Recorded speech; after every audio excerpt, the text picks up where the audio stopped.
Assalamualaikum warahmatullahi wabarakatuh. Shalom, Om Swastiastu, Namo Buddhaya, salam kebajikan bagi kita semua.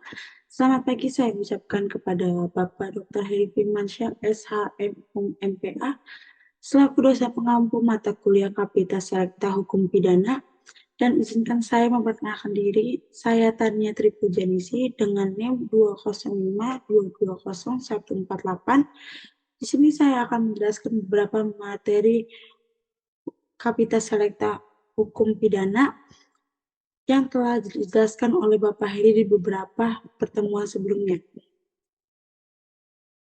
Materi yang saya pilih yang pertama, capital punishment atau pidana mati. Kedua, pelanggaran HAM berat. Lalu,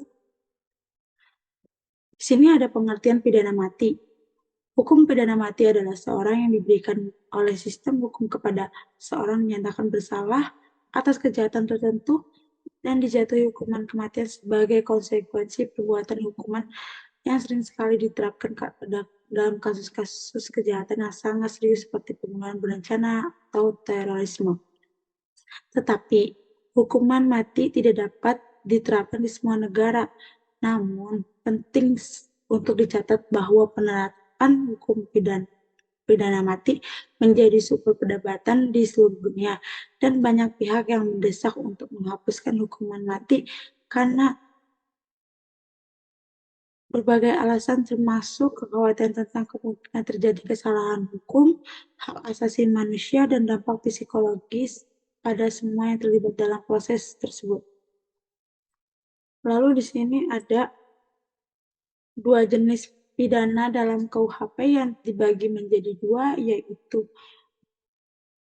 yang pertama pidana pokok, yang kedua pidana tambahan. Beberapa dari pidana pokok yaitu pidana mati. Kebijakan hukum melegalkan suatu negara atau sistem hukum untuk menjatuhkan hukuman mati kepada pelaku tindak kejahatan serius. B. Pidana penjara, yang berarti pidana yang berupa pembatasan kebebasan bergerak dari seseorang, pidana yang dilakukan mengurung orang tersebut di dalam lembaga pemasyarakatan. C. Pidana kurungan yang hanya berlaku bagi seseorang yang melakukan tindak pidana pelanggaran saja atau tidak pidana yang ringan. D. Pidana bersyarat, yang berarti hukuman pidana yang dijatuhkan oleh hakim ditetapkan untuk tidak perlu dilaksanakan tetapi digantikan dengan masa percobaan yang lamanya ditentukan oleh hakim. E. Pidana denda. Pidana denda berarti sejumlah uang wajib dibayarkan terpidana berdasarkan keputusan pengadilan. Dan adapun dari pidana tambahan, yaitu pencabutan hak-hak, yang berarti terpidana akan dicabut beberapa hak oleh hakim kecuali hak-hak yang tidak dapat dicabut seperti HAM, hak hidup, dan lainnya. Rampasan barang tertentu berarti hukuman perampasan salah satu pidana, tetapi hanya diterapkan atas barang-barang tertentu saja, tidak untuk semua barang. Pengumuman keputusan hakim yaitu di mana hakim mengumumkan bahwa seorang yang terpidana telah tindak pidana ini atau itu. Lalu di sini ada pengaturan pidana mati di KUHP. Di antaranya yaitu 1. Makar terhadap presiden dan wakil presiden pasal 104. 2. Membujuk negara asing untuk berperang pasal 111 ayat 2. 3. Membantu musuh untuk perang pasal 124 ayat 1. 4. Menyebabkan huru hara pasal 124 bis. 5. Makar terhadap raja atau kepala negara sahabat pasal 140 ayat 3. 6. Pembunuhan berencana pasal 340. 7. Pencurian dengan kekerasan pasal 365 ayat 4. 8. Pembajakan di laut, di pesisir, dan di sungai pasal.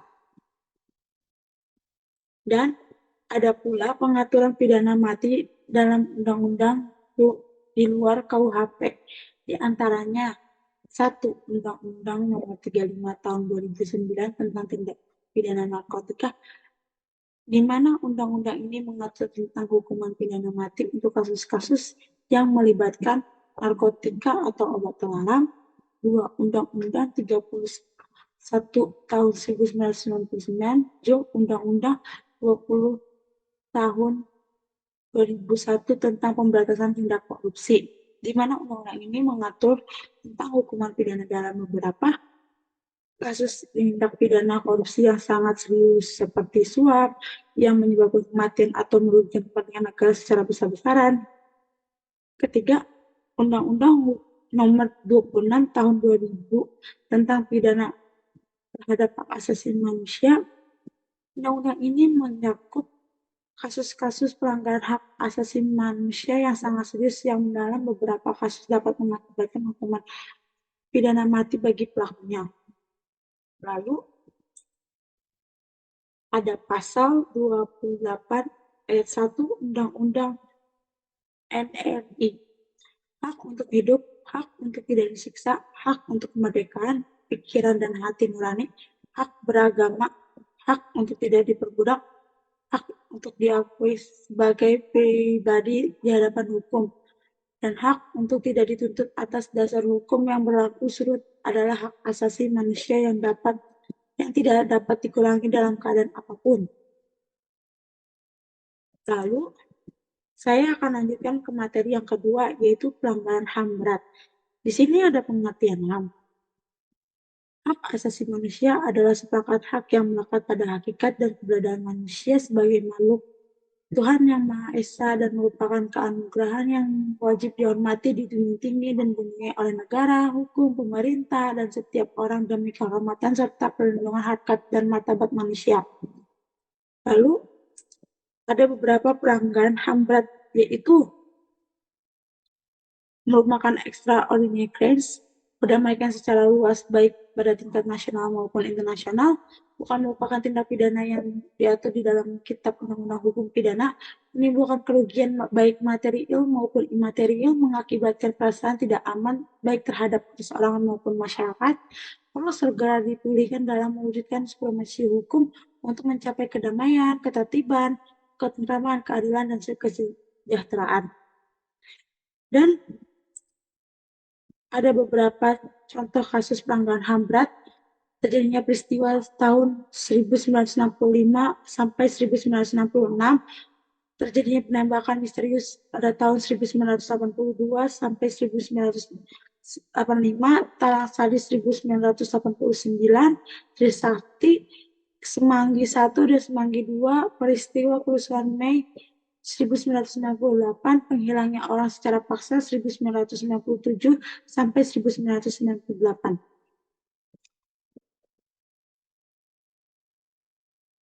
Dan di sini ada dua konsep, yaitu yurisdiksi dan genosida.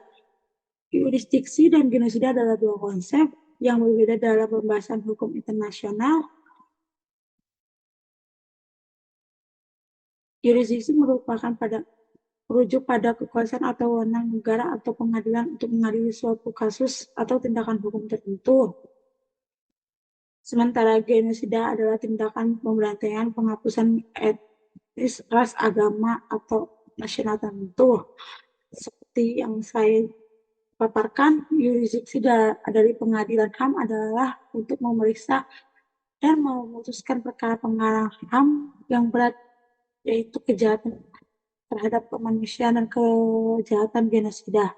Pengadilan HAM juga mempunyai kewenangan untuk memutuskan tentang kompensasi, restitusi, rehabilitasi kepada orang korban pelanggaran HAM yang berat.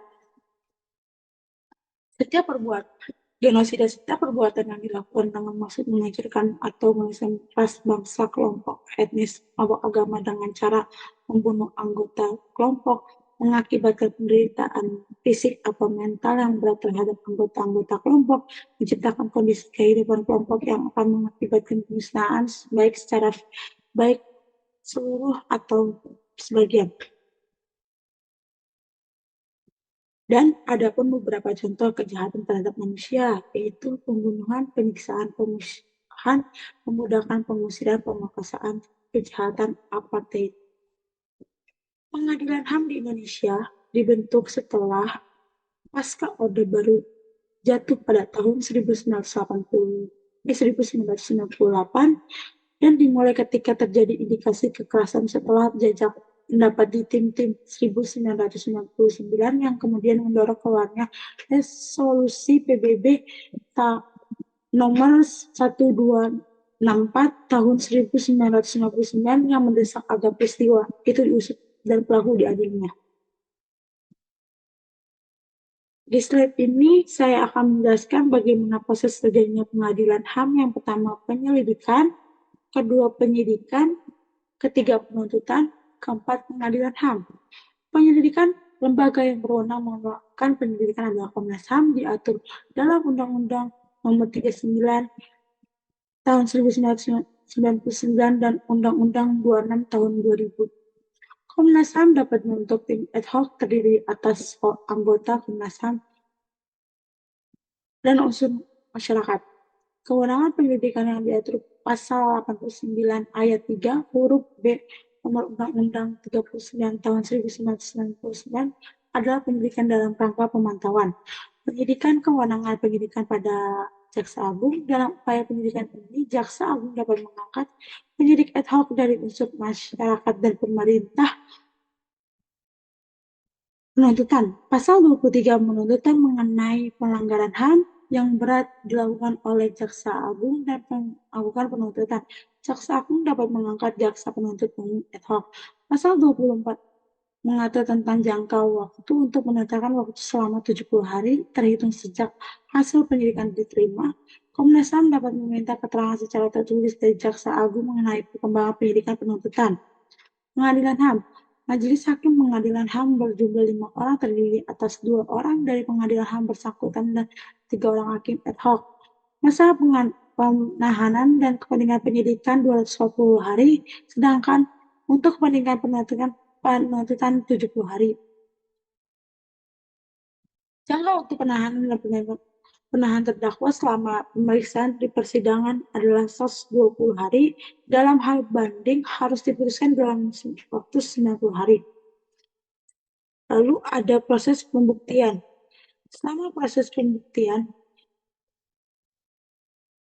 kesaksian bersama terhadap saksi korban mekanisme menggunakan pemeriksaan biasa dalam artian saksi menghadiri persidangan untuk memberikan keterangan sesuai dengan ketentuan KUHP. Proses pemeriksaan saksi yang termasuk progresif adalah diizinkannya video konferensi mengacu pada praktik internasional. Dan terakhir ada sanksi internasional atas pelanggaran HAM. Itu diberlakunya traveling warning terhadap warga negaranya, pengalihan investasi atau penanaman modal asing, pemutusan hubungan diplomatik, pengurangan bantuan ekonomi, pengurangan tingkat kerjasama, pemblokiran produk ekspor, embargo ekonomi. Sekian penjabaran yang bisa saya jelaskan, kurang lebihnya saya mohon maaf. Wassalamualaikum warahmatullahi wabarakatuh. Shalom, Om Santi Santi, Om Namo Buddhaya, salam kebajikan bagi kita semua.